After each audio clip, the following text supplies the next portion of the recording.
Sa për ndeshjeve që po zhvillohen në orarin tonë të përshtatshëm. Po mendoj se për këtë orarit është diçka tjetër, por gjithmonë edhe në fillim të kampionatit botror kam deklaruar do të thotë në emisionin Celinesha që do të ketë befasi. Edhe mendoj që kanë filluar tash edhe befasit ku shumë do të thotë kombëtare, të cilat u shprit më shumë gato, do të thotë për shumë që nuk janë në momentumin e duhur dhe nga njerë të po dalin kombëtare cilat ndoshta shumë pak i kanë prit, apo s'kanë qenë fare favorit, dhe po tregojnë do të që kanë ndryshuar komplet ajo pjesa se çka dhe si zhvillohet futbolli modern. Mendoj që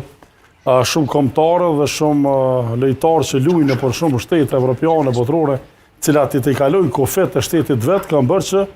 tash kombëtarët mos kenë do të thotë ndoshta në dallim shumë të madh prej kombëtarës kombëtare, po marr parasysh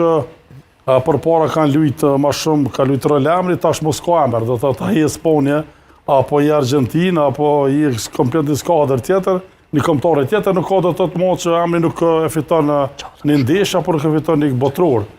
Sido që tjetër, mendoj që është një kampionat botror shumë interesant, me vetë faktin se shumë kombëtare që marrin pjesë në këtë kompeticion garash, mendoj që po tregojnë formën e duhur, po tregojnë atë pjesën e motivit për të treguar diçka më shumë në botror. Për shumë do të thotë shumë ndeshje që kena befasi, sidomos edhe sot i pam do të thonë ndeshjen